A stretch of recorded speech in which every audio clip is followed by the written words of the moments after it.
The bodyguard watched as Aaron shakily stood up. Inwardly, he thought she does as she's told. Her face still pale from the ordeal. Between gasps and sobs, she asked, "How much longer do we have to keep this up?" He replied flatly, "Probably another hour." Aaron looked around at the chaos unfolding, her voice wavering as she said, "Just watching this, it's tearing me apart inside.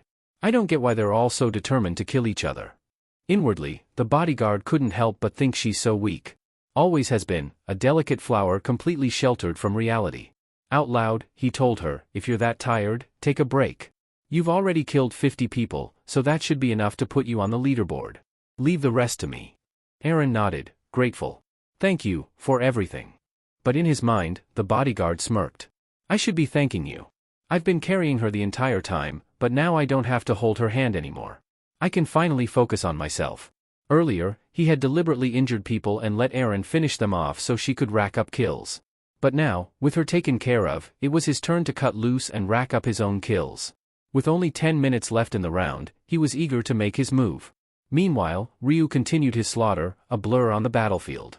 As someone tried to sneak up on him from behind, Ryu sighed inwardly. Round 4 is always so draining. In one swift motion, he turned and eliminated his attacker without missing a beat. "I can't afford to lose focus," he muttered to himself, eyes scanning the battlefield. The prize for being number 1 across all zones was too tempting to ignore. His thoughts shifted to the ultimate goal, reaching round 20. He knew that every second counted.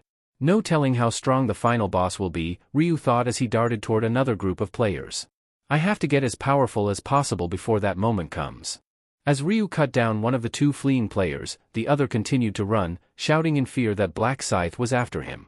But to his surprise, Ryu sped past without delivering a final blow. The man came to a halt, panting in relief, thankful to still be alive. Inwardly, Ryu reasoned that there was no point in taking down someone he had already killed. In round 4, it wasn't just about the sheer number of kills. To rank highly, you needed diversity in your eliminations. Killing the same person repeatedly only counted as a single kill. He couldn't help but shake his head at Youngmin's reckless approach, obsessively taking out the same people over and over, especially his own friends. Youngmin's being absurd, Ryu thought, watching the scene unfold. He's just killing them in the same spot over and over. They don't even have a chance to get their bearings, let alone make any progress in the rankings. At that moment, one of Youngmin's unfortunate friends respawned yet again. Without hesitation, Youngmin whirled around and delivered a brutal punch to the man's face, calling him a bastard and demanding he hurry up with his respawn so the cycle could repeat faster. Ryu grimaced. If he keeps this up, they'll have no chance of recording anything in this round. He's essentially dooming them to failure. Suddenly, a system notification chimed, announcing that only 1 minute remained before the round's conclusion. Ryu's mind raced. 1 minute, there's not much time left. I need to secure as many points as possible. Darting across the chaotic battlefield, he scanned the crowd, looking for anyone he hadn't killed yet. He spotted 2 familiar faces, players he had already eliminated, and then, finally, a figure he didn't recall. Wasting no time, Ryu dashed towards him, his large black scythe gleaming as it sliced through the air. The man fell instantly, just as Ryu hoped. But then, everything froze. A radiant golden barrier formed around Ryu and the other surviving players. Out of nowhere, an angelic figure appeared, her laughter echoing across the battlefield. She smiled mischievously and asked, "Did you all enjoy your little killing spree?" Ryu, watching the angel with a cynical eye, mused internally, "We were killing people just like us, there's no way anyone would enjoy something like that." The angel, meanwhile, floated above the carnage, her tone playful but edged with sarcasm. "Oh dear, look at all this filthy blood," she sighed dramatically. "You've turned this once pristine place into a total disaster. But, well done. You all worked so hard to kill each other." She waved it off as if it were a trivial matter, then casually mentioned, "Time to bring everyone back before we check the final tally." Ryu couldn't help but note to himself that she was pretending to take credit for something the system handled entirely. The angel wasn't bringing anyone back, the system was. As if on cue, severed limbs began to regrow, and those who had been slaughtered moments before were resurrected. Youngmin's friends, among the revived, immediately began pounding against the shimmering golden barrier that encased them. Their eyes wild with fury, they hurled curses and threats at Youngmin, their hatred for him palpable. But Youngmin only chuckled darkly. "Idiots," he muttered, thoroughly enjoying their misery. He seemed completely unaffected by their anger. Suddenly, the angel's playful demeanor dropped, replaced by a chilling expression of authority. "Silence," she commanded, her voice laced with an unmistakable threat. Anyone who speaks another word will lose their head. The venom in her voice stilled the chaos instantly. Youngmin's ex-friends, even Youngmin himself, went quiet, their defiance fading as they recognized the seriousness of her warning. With the battlefield now eerily still, the angel smiled once more, her tone light and cheerful again as she announced they would review the results. But before doing so, she added with a teasing grin, "Oh, and we still need to reveal the subquest for this round." Confusion rippled through the players, none of them had known there was a subquest. Sensing their bewilderment, the angel mocked them openly. "Seriously? You didn't realize there was one? How clueless can you be?" Just then, a system notification flashed before them, revealing the hidden objective for Round 4, Subquest, eliminate the zone representative within the time limit. The reward for completing the subquest was revealed to be a low-tier mana stone draw token, sending a ripple of shock through the crowd. No one had anticipated such a hidden challenge. The angel, with a condescending smirk, mocked their surprise, calling them fools. "Only one person in this zone managed to complete the subquest," she said, her eyes twinkling with amusement. "And that person is? Black Scythe." All eyes instantly turned to Ryu. One player, piecing it together, muttered, "Now that I think about it, Black Scythe did kill Youngmin right at the start of the round." Frustration flared in another man, who clenched his fists in anger.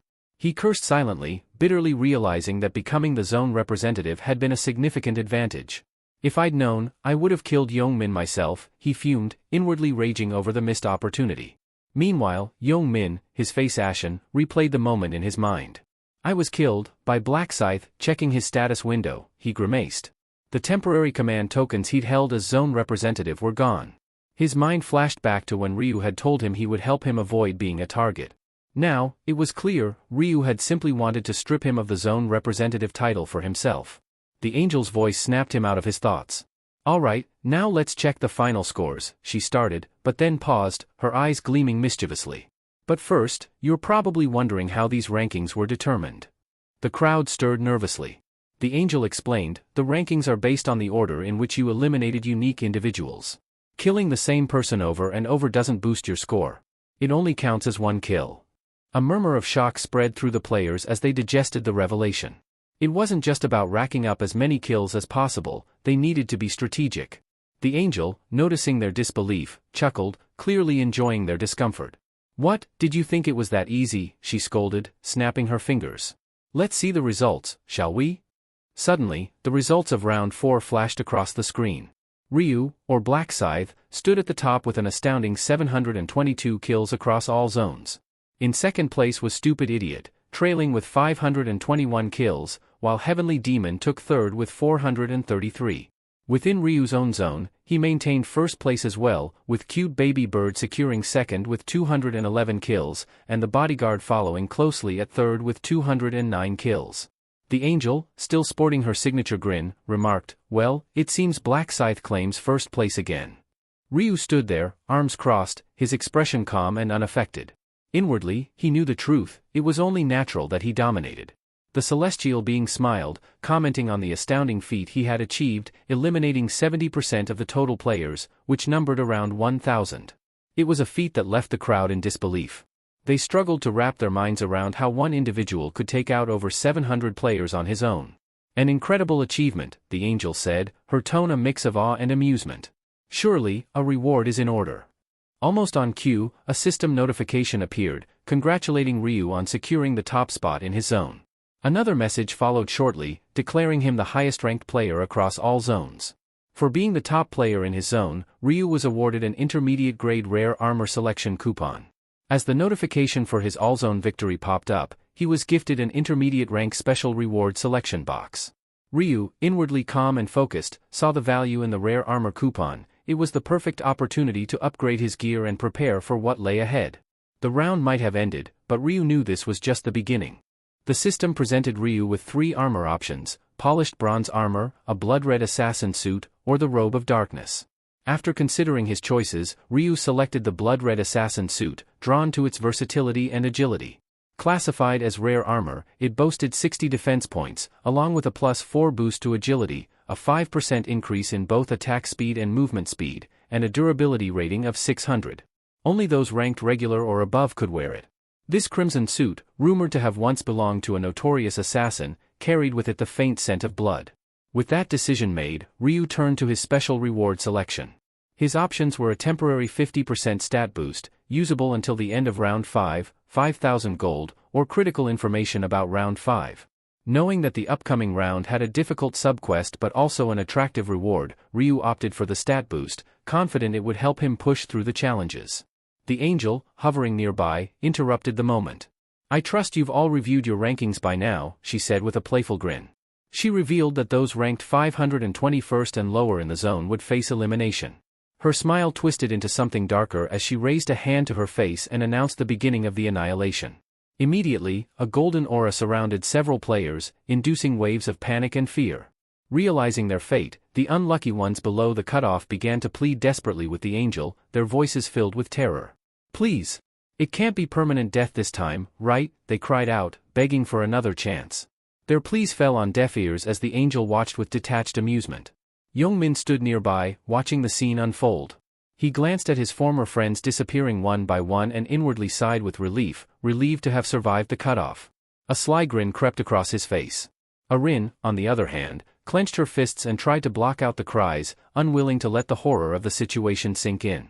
The angel's grin widened as the doomed players vanished from the battlefield, marking the cruel end of those unable to escape their rank.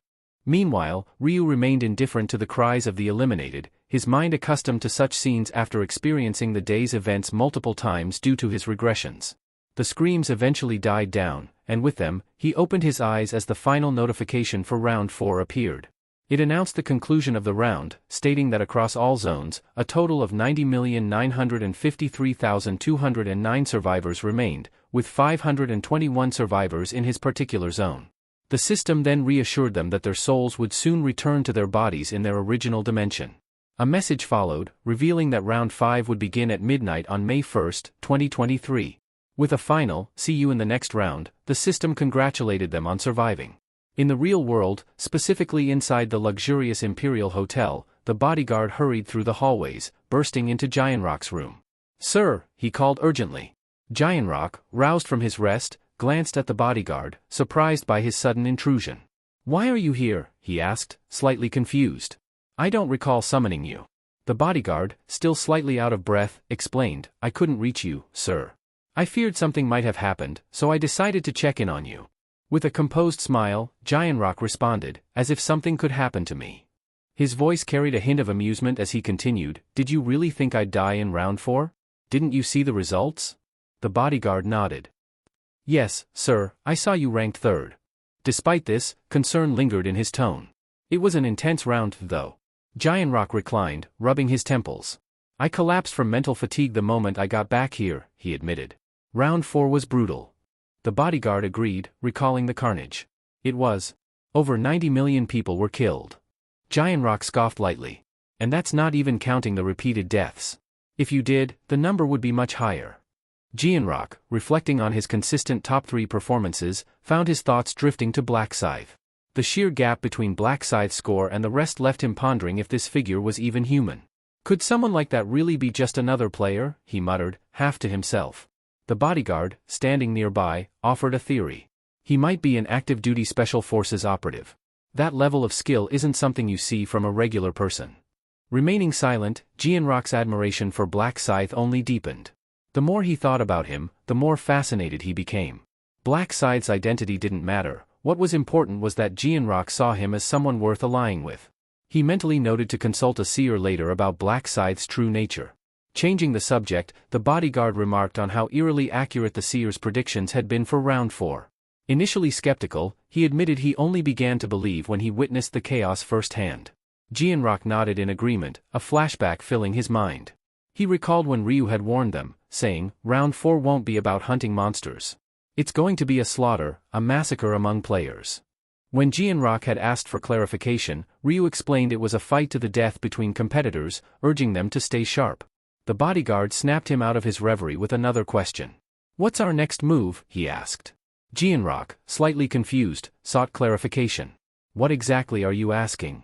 "About Ryu Min, the seer. Do you plan on partnering with him in business?" the bodyguard pressed. Gianrock gave a firm nod. "Yes. Ryu Min holds 31% of the company's shares, which effectively puts the future of our company in his hands." The bodyguard's eyes widened. So, we're going to pivot the entire industry, just like he suggested? Exactly, Jianrock replied, his tone resolute. With Ryu's foresight, the possibilities are limitless. As Jianrock rose from his bed and slipped on his coat, he questioned the need for further discussion. He stressed that the company had immense potential for growth in this direction, and aligning with Ryu Min was essential. We need him on our side, Jianrock remarked. He advised the bodyguard not to let pride or Ryu's youth cloud his judgment. Even if you don't like his behavior, you should praise him and play along. Only then can we truly benefit from the insights of this seer, he added, his tone firm. The bodyguard nodded in understanding. I'll be more cautious when dealing with Ryu Min from now on. Good, Jianrock responded. Now, give Ryu a call. Tell him we should celebrate surviving round 4 today, and ask if he'd like to bring his family along. The bodyguard hesitated for a moment before asking, what should I say to him? Jianrock grinned, explaining, just tell him it's a small gathering to mark our survival. And see if Aaron should come along too. The bodyguard raised an eyebrow. Aaron? Why her? With a knowing smile, Jianrock replied, we need a celebrity at these sorts of things. The scene then shifted to Café Scala, where Ryu stood beside his car, waiting. Spotting someone, he waved with a smile. Hey, Yuri, he greeted warmly. Yuri smiled back. Ryu, you're looking sharp. Not as sharp as you, he quipped with a grin. She raised an eyebrow playfully. What's up with you? Making lunch plans all of a sudden? Ryu chuckled. I thought it'd be nice to celebrate surviving round 4. My treat. Yuri laughed softly. Well, if you're paying, I won't say no to taking advantage of my rich friend. The two got into the car, speeding off down the road. As they drove, Yuri thanked him. Because of you, I was able to prepare for round 4. Ryu glanced at her with a half-smile. But what if I was lying all along? Did that ever cross your mind? Yuri responded with a light laugh, saying, you would never lie to me, Ryu. What would you even gain from that? Ryu smiled softly. Thanks for trusting me. She quickly replied, no, I'm the one who should be thanking you. If you hadn't told me about the round, I would have had to kill dozens of people. I'd be dead by now. Internally, Ryu knew that her gratitude wasn't necessary. Even without his warning, Yuri would have survived, thanks to the rune of protection she possessed. She wasn't as helpless as she believed, in fact, she was quite capable. Comparing her to Aaron, he thought Yuri was more like a resilient weed thriving outside a greenhouse, while Aaron was the delicate flower sheltered within it. After a bit of driving, they arrived at a cozy restaurant and ordered their food.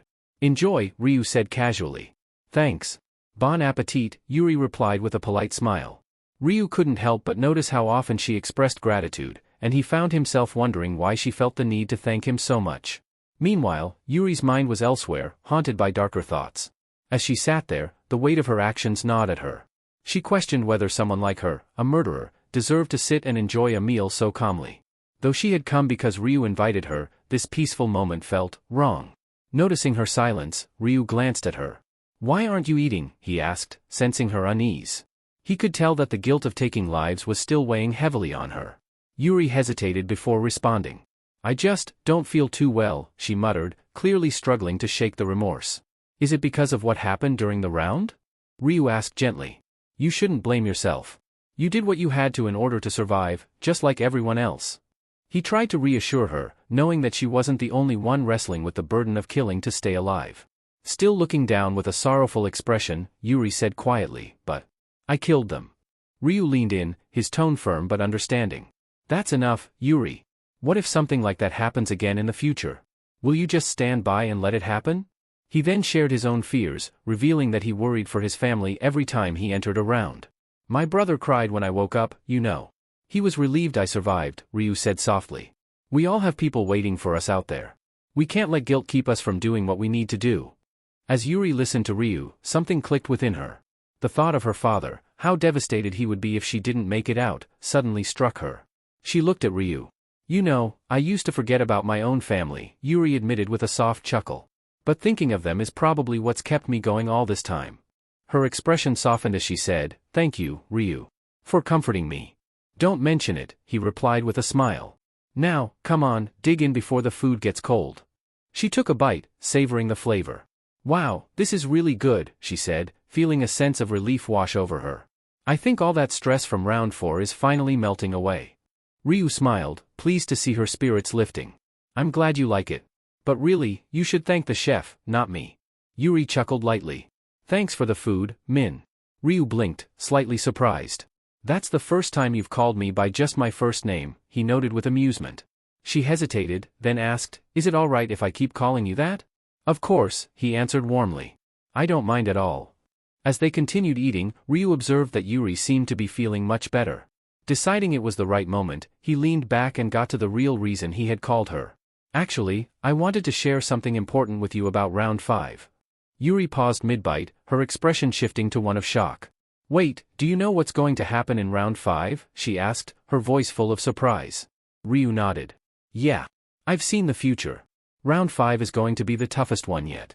She leaned in, clearly concerned. What do you mean? What makes it so difficult? There's going to be a zone merger, Ryu explained. That means all the split zones will be combined into one massive battlefield. Yuri's eyes widened in disbelief. Does that mean we could meet in the game? Ryu took a sip of his drink before replying, yeah, but not in round 5. Internally, though, he knew the truth. They would meet in round 5, but if he told her that outright, she'd want to see him immediately. He couldn't risk exposing his true identity just yet. Setting his glass down, he leaned forward, his tone more serious. You're going to have to be careful about a few things. Pay attention to what I'm about to tell you. Yuri nodded, now fully focused as Ryu continued. Round 5 is going to be incredibly challenging, he said, choosing his words carefully. You need to be prepared for anything. I must conclude for today. If you enjoyed this part and want to see what happens next, please like and subscribe. Thank you.